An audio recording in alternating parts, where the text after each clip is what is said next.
नमस्कार। पिछले भाग में हमने सुना कि संवाद धैर्य से अपने रहने के इंतज़ाम को लेकर पूछता है। अब आगे की कहानी शुरू करते हैं। उसको ऐसे सब कपाते देखकर संवाद खिलखिलाकर हंस देता है और फिर कहता है, धैर्य रिलैक्स, तुम्हें इतना डरने की ज़रूरत नहीं है, मैं बस मजाक कर रहा था।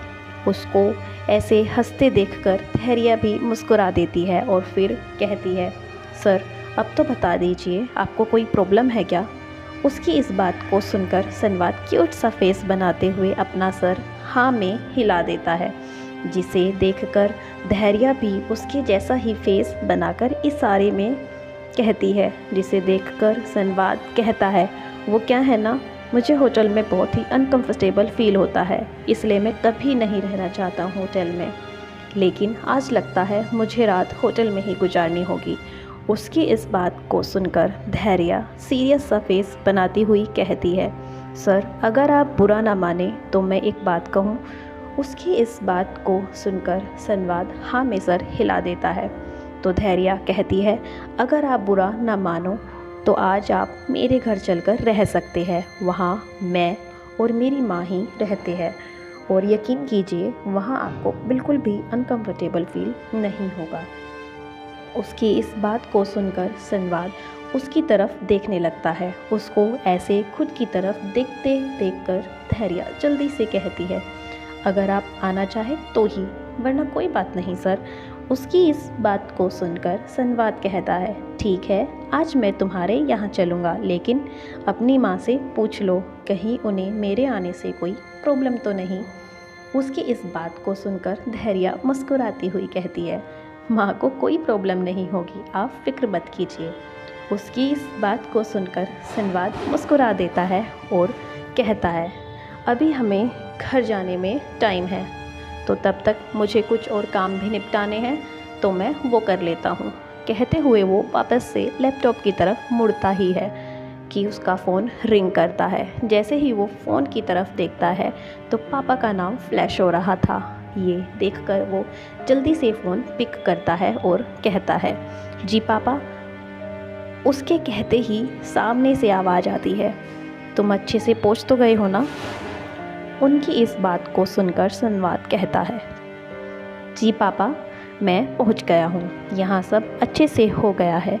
कल मैं मीटिंग करूँगा और इस डील के पूरा होने के बाद ही वापस आऊँगा। उसकी इस बात को सुनकर रणवीर जी कहते हैं, मुझे सोहम ने सब बता दिया था, वैसे मैं वहाँ कुछ और भी काम करवाना चाहता था, तो तुम उसे भी कर लेते तो अच्छा रहता।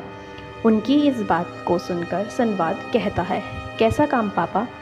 उसकी इस बात का जवाब देते हुए रणवीर जी कहते हैं, वहाँ अली एक फैक्ट्री लगवाना चाहता हूँ, तो तुम इस काम को भी देख लेना। उनकी इस बात को सुनकर संवाद कहता है, जी पापा, मैं कर लूँगा इस काम को, आप फिक्र ना करें। उसकी इस बात को सुनकर सामने से कुछ देर तक शांति रहती है, तो संवाद भी कुछ देर तक शांत रहता है, लेकिन कुछ देर के बाद वो हिचकिचाते हुए कहता है, पापा वो मुझे आपसे एक बात करनी थी। उसके ऐसे हिचकिचाते देखकर रणवीर जी अपनी आवाज़ को सख्त करते हुए कहते हैं, संवाद क्या कहना चाहते हो, साफ साफ कहो। उनकी इस आवाज़ को सुनते ही संवाद हड़बड़ाते हुए कहता है, वो पापा, निश्चय के फ्रेंड की बर्थडे की पार्टी है, तो प्लीज़ आप उसे आज के लिए परमिशन दे दो ना। उसकी इस बात को सुनकर रणवीर जी कहते हैं, तुम जानते हो ना उसकी इतनी ज़्यादा पार्टी के लिए कितना हानिकारक है, मुश्किल से वो पास हो पाता है, ऐसे ही चलता रहा तो कैसे चलेगा। उनकी इस बात को सुनकर संवाद कहता है, लेकिन पापा अभी वो काफ़ी मेहनत कर रहा है और इस बार मुझे यकीन है कि वो काफ़ी अच्छा करेगा, प्लीज़ उसे परमिशन दे दीजिए। उसकी इस बात को सुनकर रणवीर जी कहते हैं, ठीक है, लेकिन सिर्फ आज के लिए परमिशन दे रहा हूँ, आगे से कोई भी पैरवी नहीं करोगे। उनकी इस बात को सुनकर संवाद के चेहरे पर मुस्कान छा जाती है और वो कहता है, थैंक यू पापा, आप अपना और माँ का ख्याल रखिएगा। कहते हुए वो फ़ोन कट कर देता है। वहीं बैठी हुई धैर्य जब उसे ऐसे बात करते हुए देखती है तो वो हैरानी से उसकी तरफ देखती रह जाती है। संवाद जब फ़ोन रखता है तो उसकी नज़र धैर्य की तरफ पड़ती है, तो उसे अपनी तरफ देखता देखकर वो क्या इशारा करता है, जिसे देखकर धैर्य कहती है, आपके पापा क्या इतना स्ट्रिक्ट है जो आप उनसे ऐसे डर रहे थे? उसकी इस बात को सुनकर संवाद कहता है, तुम बॉलीवुड मूवीज़ देखती हो? उसमें जो सबसे खतरनाक वाले विलेन होते हैं ना, सबका मिश्रण है मेरे पापा।